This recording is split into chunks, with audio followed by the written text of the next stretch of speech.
আব্বা আব্বা দেশে আমি তো চাকরি পাইছি।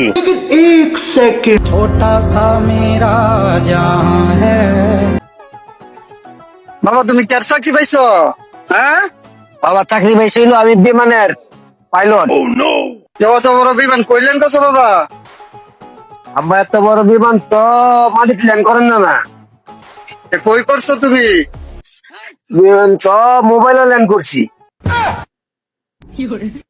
আব্বা আমি তো ভালো চাকরি পাইছি, আপনি যে কইছিলেন কিডিয়া হেডা, আরে হেডা কিডিয়া, আরে হেডা তখন তো আপনি বুঝলেন না, চেহারাটা বড় হয়েছে তখন বুঝলেন না। নিজের ডাবলার দেখি মনে আছি, কিন্তু আমার ডাবল আমার মনে নাই।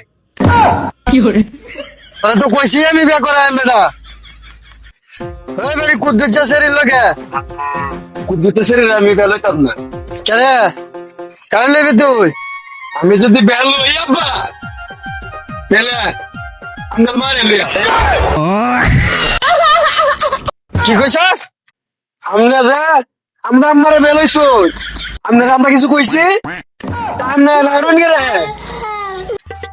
আচ্ছা বাবা না পাগলামি করিস না, তোর লাগে যে মেয়ে দেখছি আমার মার থেকে অনেক সুন্দর। আচ্ছা কইতাছ? হ্যাঁ সত্য সত্য বুঝুন যে। হ্যাঁ বুঝছি। ও নাই বাড়িতে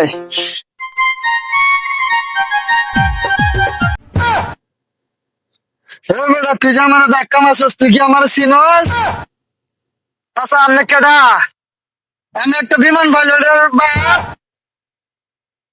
বেড়া মাথাটা গরম করিস না যা।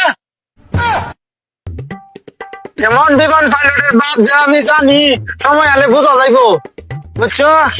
বোঝা যাইব।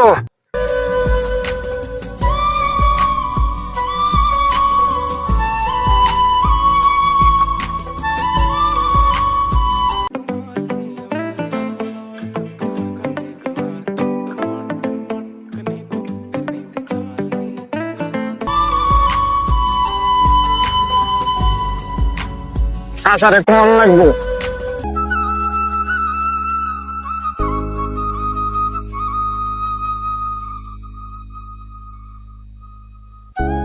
চাচা কিছু শুনছো না? কি হয়েছে? আপনার সারা বিমান চালাইতে চালাইতে মাঝ পথে অ্যাক্সিডেন্ট করছে। কি করো তুমি? কোনো ক্ষয়ক্ষতি হয়েছে না তো? না কোনো ক্ষয়ক্ষতি হয়েছে না, বাড়ি জমে গেছে আর কি। বিমানের সাথে আমার এই বাড়ি জমির সম্পর্ক কি? আচ্ছা অনুভূতি নেয়া না, আপনার সারা উপরে বিমান চালাইতো না, মোবাইলের ভিতরে বিমান চালাইতো। কি কো এটা যারে কয় অনলাইন জোয়া, বুঝছো? জমি বাড়ি বিক্রি করে আপনারা সর্বশান্ত করে আছে আপনারে। চাচা বুঝছেন? তাহলে আপনি একটা কিছু করেন, তাহলে আমি জাগিয়া এর লাগে তো কই বিমান মাটিত ল্যান্ড করে না কে, মোবাইলে ল্যান্ড করে কিবা আমার সর্বশান্ত করে দিছে।